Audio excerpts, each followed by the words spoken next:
بسم اللہ الرحمن الرحیم۔ السلام علیکم ناظرین محترم، امید ہے خیریت سے ہوں گے۔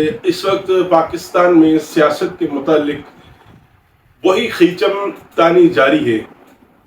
آج جو ہم بات کرتے ہیں اس ویلاگ میں، تو حکومت کے حوالے سے بات کریں گے۔ سب سے پہلے حکومت نے پابندی لگائی کہ خان صاحب کے ساتھ اڈیالہ جیل میں اب ملاقات نہیں ہوگی، چاہے ان کی بہنیں ہوں، چاہے پاکستان تحریک انصاف کی قیادت ہو، کوئی بھی فرد واحد خان صاحب کے ساتھ ملاقات نہیں کر سکے گا۔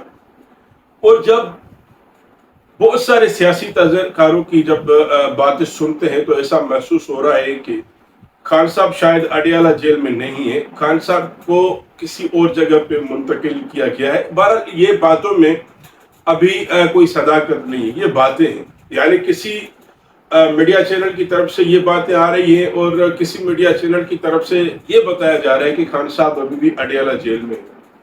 اور یہ تو آپ لوگوں کو پتہ ہوگا کہ خان صاحب کی جو طبیعت ہے وہ کافی ناساز بتائی جا رہی ہے، یعنی اس کے جو دان میں درد تھا وہ اس نے شدید جو ہے شدت اختیار کر لی ہے۔ بہرحال جو ڈاکٹر خان صاحب چاہ رہے تھے وہ انہیں پرووائڈ نہیں کر سکی حکومت۔ بہرحال یہ ایک ہماری حکومتوں کا فقدان ہے کہ میڈیکل چیک اپ کے لیے اگر آپ کا کتنا بھی ذاتی دشمن کیوں نہ، آپ میڈیکل ٹریٹمنٹ کے لیے تو کسی کو روک نہیں سکتے، یعنی اس کو تکلیف ہے، بے شک آپ کی نظروں میں وہ ملزم ہے، اگر تکلیف ہے تو آپ کو اس کا جو حساب کتاب ہے وہ کرانا پڑے گا۔ اور دوسرا یہ کہ تحریک انصاف نے اسی خبر کے بنیاد پہ 15 تاریخ کو احتجاج کی کال دی اور اس سے اگلے مرحلے میں 18 یا 17 اکتوبر کو شنگھائی کانفرنس ہے۔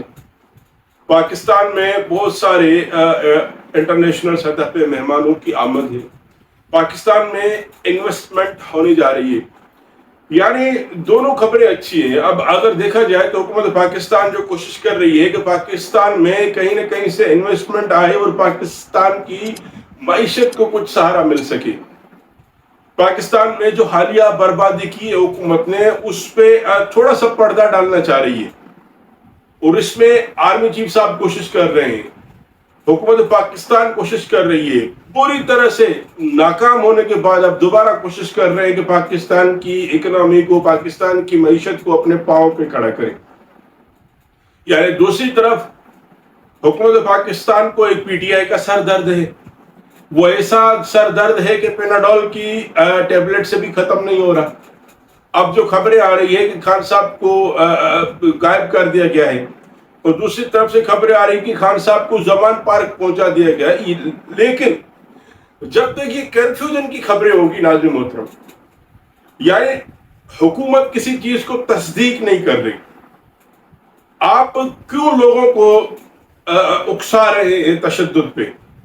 آپ سیدھا سیدھا بتا دیجئے کہ ہماری خان صاحب کے ساتھ ڈیل چل رہی ہے، اس ڈیل کے مطابق کچھ باتوں پہ عمل کرتے ہوئے ہم نے اڈیالہ سے کہیں شفٹ کر دیا ہے، بات ختم ہو جائے گی۔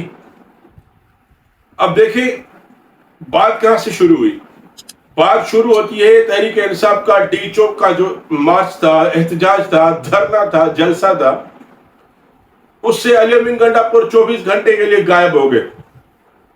بہت ساری منزل عبور کر کے وہ جب اسمبلی میں پہنچے، انہوں نے تقریر کی تو اس میں ایک بات کا اندیا دیا کہ آئندہ دنوں پاکستان میں تحریک انصاف کے کارکنان کو خوشخبری ملنے والی ہے۔ اب اس سوال کو اگر تھوڑا سا توجہ دے تو وہ خوشخبری یہی ہو سکتی ہے کہ خان صاحب رہائی ہوگا۔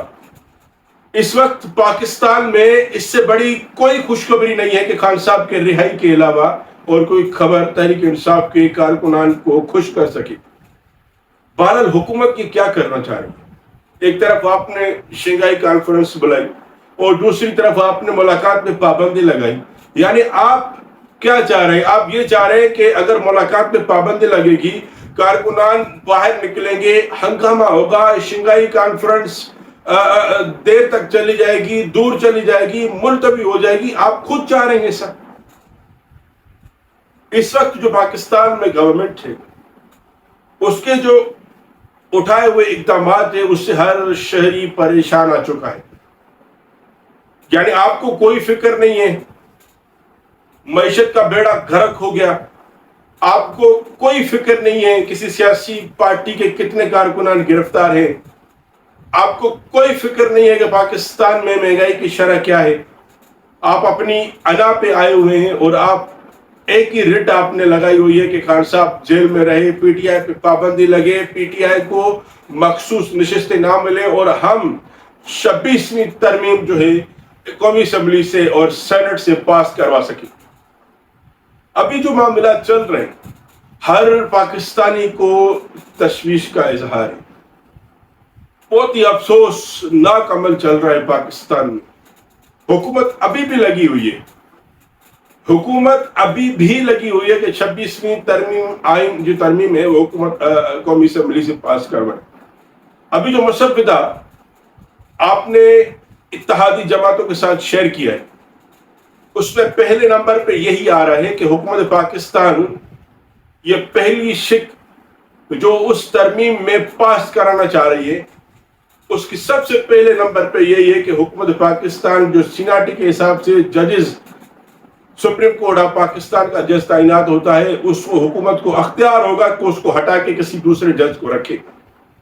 میرا پہلے بھی سوال یہ تھا اور اب بھی سوال یہ کہ حکومت کو یہ ضرورت کیوں پیش آ رہی ہے.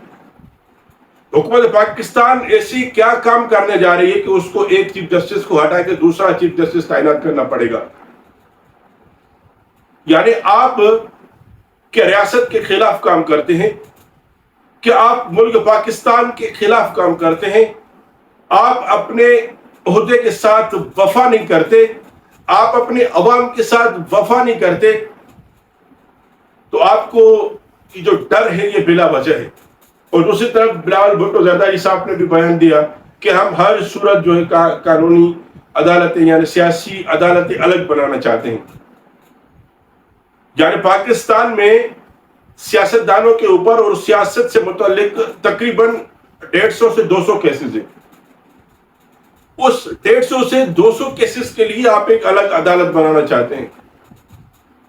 اس 150 سے 200 کیسز کے لیے آپ اپنے مرضی کے جج تعینات کرنا چاہتے ہیں جو کہ پاکستان تحریک انصاف اس کی مخالفت کر رہی ہے اور پاکستان عدلیہ یعنی جوڈیشری کے وہ مایہ ناز مجاہد وہ بھی اس کی مخالفت کر رہے ہیں کہ ہم ایسا ہونے نہیں دیں گے. یا کہیں کسی بھی طرح سے کسی بھی اینگل سے یہ سوچیں کہ پاکستان کے قانون کے حق میں ہے یا نہیں ہے.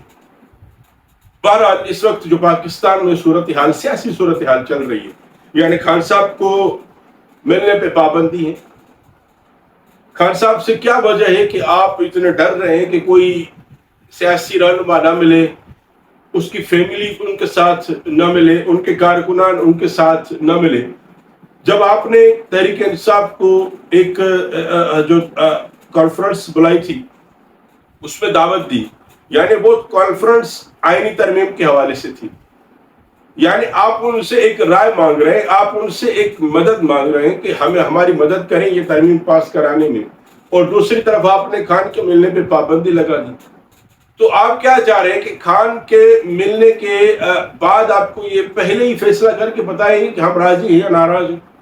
وہ تو بیرسٹر گوہر صاحب نے آپ کو بتا دیا کہ ہم کبھی بھی راضی نہیں ہو سکتے جب تک خان سے آپ ملنے نہیں دیں گے, جب تک مشاورت نہیں ہوگی. بہرحال حکومت پاکستان کی باتیں اب تک کسی کو سمجھ میں نہیں آ رہی کہ ہونے کیا جا رہا ہے. اب جو بھی ہو, اب دیکھیں یہ جو معیشت کو سدھارنے کی باتیں ہیں یعنی سعودی عرب کی انویسٹمنٹ یہ وہ تو کسی بھی جماعت کے لیے کوئی بھی ایسا بندہ نہیں ہے کہ اس کی مخالفت کرے. کوئی بھی سیاسی پارٹی ہو, کتنے بھی اختلافات ہو, یہ مخالفت کوئی بھی نہیں کرے گا. لیکن جو آپ اس کی آڑ میں سیاسی جماعتوں کے ساتھ جو کر رہے ہیں وہ قابل افسوس ہے, وہ قابل مذمت ہے. آپ اس طرح کی حرکتوں سے آپ اپنا ٹائم کبھی بھی پورا نہیں کر سکتے. بہرحال ہم حکومت پاکستان سے یہی گزارشات کرنا چاہتے ہیں کہ آپ کسی کو سیاسی قیدی نہ بنائیں, آپ ایک کھلا میدان دیں, آپ اپنی پالیسیاں واضح طور پہ رکھیں, آپ اپنی ایک جو رائے ہوتی ہے, آپ اپنی جو کاوش ہوتی ہے وہ عوام کے سامنے رکھیں کہ ہم یہ کرنا چاہتے ہیں. آپ کی پالیسیاں بہتر ہوگی, آپ کی کوششیں بہتر ہوگی, عوام آپ کے حق میں کھڑا ہو جائے گا. یعنی آپ اگر جے خان صاحب کے اوپر جتنی بھی سختیاں کر رہے ہیں آپ نے آزما کے دیکھ لیا اتنی عوام باہر نکل رہی ہے. اب جو 15 تاریخ کی عوام ہے آپ کتنی عوام کو روکیں گے؟ اور اگر پھر بھی عوام نکل آتی ہے ڈی چوک پہ، اور اگر پھر بھی عوام نکل آتی ہے اڈیالہ جیل کے باہر، زمان پارک کے باہر، بنی گالا کے باہر، تو آپ کیا کریں گے؟ آپ کیا میسج دیں گے؟ جو آپ کا ایک ڈیلیگیشن کی صورت میں جو آ رہے ہیں لوگ، ان کو کیا میسج دیں گے؟ آپ حالات خراب نہ کریں. آپ سیاسی جماعتوں کو ایک کھلا میدان دیں. تحریک انصاف اگر جلسہ کرنا چاہتی ہیں ان کو بتا دیں یہ آپ کی جگہ ہے، آپ جلسہ کریں. 3 گھنٹے 4 گھنٹے 12 گھنٹے جلسہ کر کے چلے جائیں گے، آپ کے لیے کوئی پریشانی کا باعث نہیں بنے گا. لیکن یہ جو حرکتیں ہیں، اس حرکتوں کے کرنے کے بعد آپ کے لیے پریشانیوں کے علاوہ اور کچھ بھی نہیں ہوگا. ہم امید کرتے ہیں کہ پاکستان کے حالات بہتری کی طرف جائیں گے، اور ہم امید کرتے ہیں کہ پاکستان میں جو سیاست کی جنگ چل رہی ہے پی ٹی آئی اور پی ایم ایل این کے درمیان، یہ کہیں نہ کہیں رک جائے گی، اور پاکستان کے عوام کے لیے یہ دونوں جماعتیں مل کے سوچے گی. بہت بہت شکریہ.